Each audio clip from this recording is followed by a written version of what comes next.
Translations की step में तीन स्टेप आएंगी, इनिशिएशन, एलोंगेशंस और टर्मिनेशन। तो सबसे पहले स्टेप है इनिशिएशंस, सेकंड एलोंगेशन, थर्ड है टर्मिनेशन। तो फर्स्ट स्टेप में इनिशिएशन देखते हैं। इनिशिएशंस में राइबोसोम्स की दो सब यूनिट पार्ट लेती है। नंबर 1 लार्जर सब यूनिट, नंबर 2 स्मॉलर सब यूनिट। अब ये दोनों सब यूनिट आपस में मिलकर काय का राइबोसोम्स का निर्माण करती है।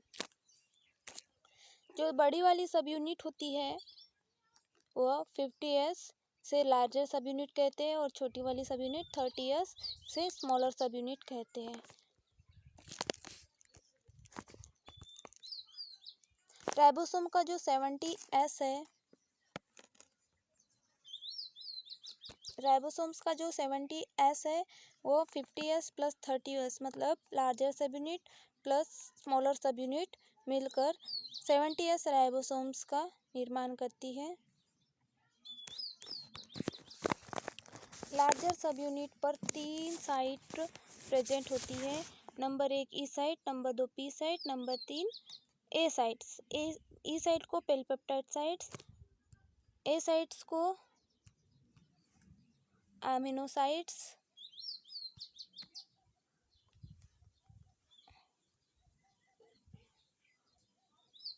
और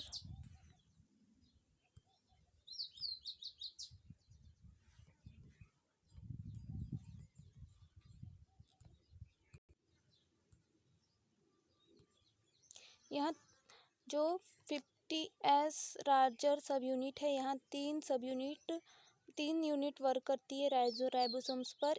एक ई साइट्स, पी साइट्स और ए साइट। पी साइट्स को बोलते हैं पेप्टाइडल साइट्स, ए साइट्स को बोलते हैं अमीनो एसाइल साइट्स और ई साइट्स को बोलते हैं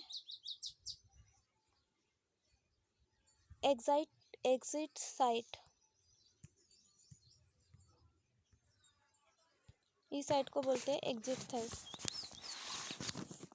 mRNA जो हमेशा स्मॉलर सब यूनिट को ही बाइंड करता है, जिसे 30S राइबोसोम्स कहते हैं।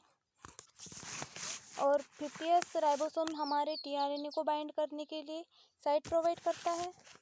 तो फर्स्ट जो है, सबसे पहले tRNA आएगा, वो सबसे पहले पी साइट पर बाइंड करेगा। कौन से साइट पे? सबसे पहले पी साइट पे बाइंड करेगा। उसके बाद जितने भी tRNA आएंगे वो फिर ए साइट पे, फिर ए से फिर पी साइट पे, फिर पी से ई साइट पर जाएंगे।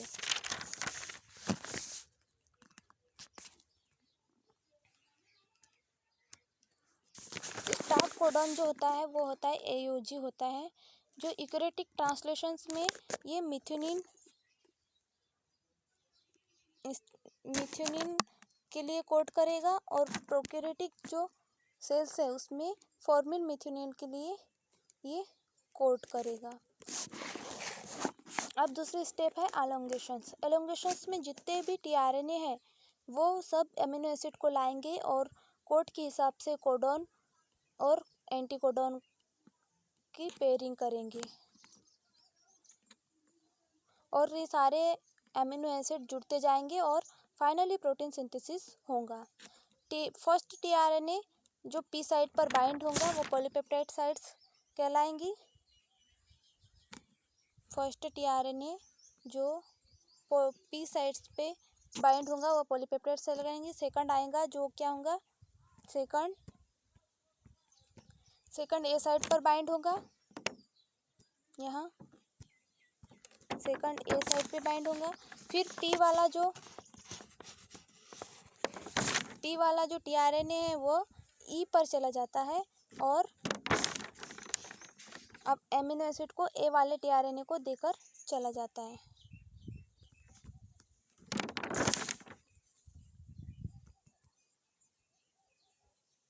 सबसे पहले जो tRNA आएंगा वो पी साइट पे बाइंड होगा, फिर ए साइट पर बाइंड होगा। जब ए साइट पर आएगा तो पी पर जो tRNA है वो ई पर चला जाएगा और ई से एमिनो एसिड्स tRNA को देकर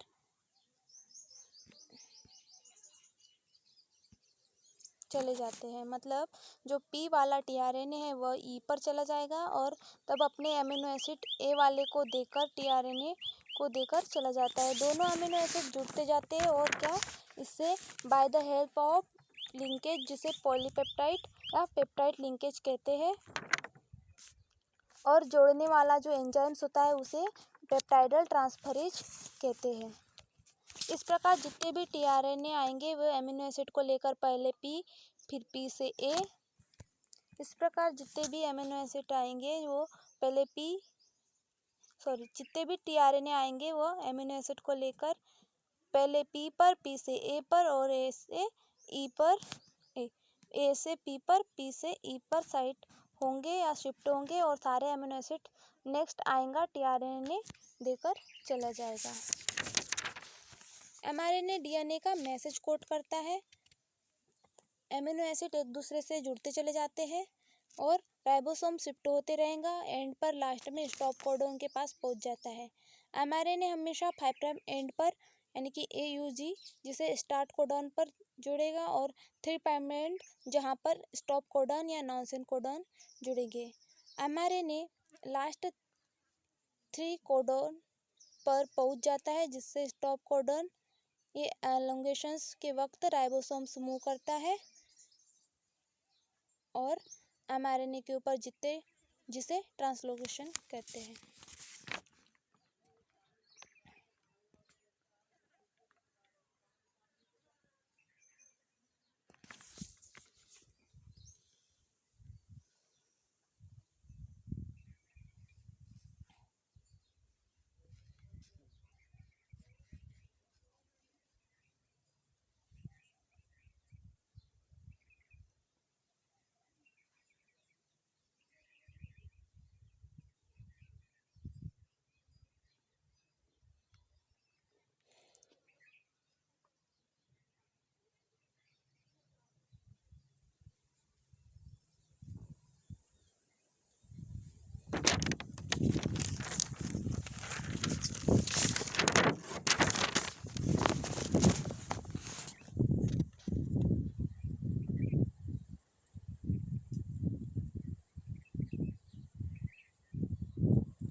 अमीनो एसिड एलोंगेशंस के लिए रिक्वायर फैक्टर है proteins, amino acids.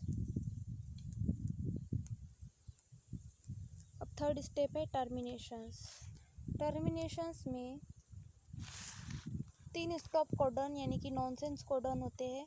Number 1 UAA, number 2 UAG, number 3 UGA। इसमें क्या होता है, 3 टर्मिनेशन फैक्टर्स आकर बाइंड करेंगे। 3 टर्मिनेशन फैक्टर के नाम है number 1 R1, number 2 R2, number 3 S। इसे रिलीज फैक्टर या टर्मिनेशन फैक्टर भी कहते हैं। ये तीनों पूरे असेंबली को डिसॉल्व कर देते हैं तो दोनों राइबोसोम्स अलग, टीआरएनए अलग, एमआरएनए अलग और प्रोटीन चेन सिंथेसिस हो जाएगा। इसे कहते हैं प्रोटीन सिंथेसिस। अब हम यहाँ ट्रांसलेशन में पॉली राइबोसोम्स की बात करेंगे। तो पॉली का मतलब तो हम जानते हैं कि बहुत सारे यानी कि मेनी, और राइबोसोम्स मतलब पता है। जो एमआरएनए होगा वह एमआरएनए का ट्रांसलेशन होता है तो उस ट्रांसलेशन को कंप्लीट करने के लिए बहुत बार एक से ज़्यादा राइबोसोम्स बाइंड कर जाते हैं।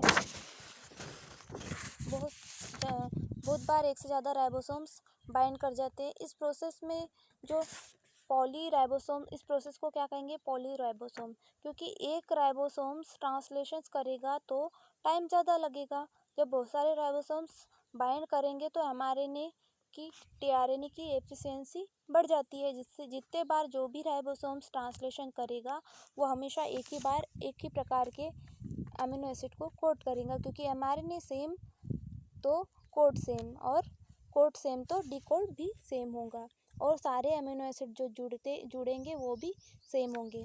राइबोसोम्स की दो सब यूनिट 50s सब यूनिट जो लार्जर होती है और 30s सब यूनिट जो स्मॉलर होती है, मिलकर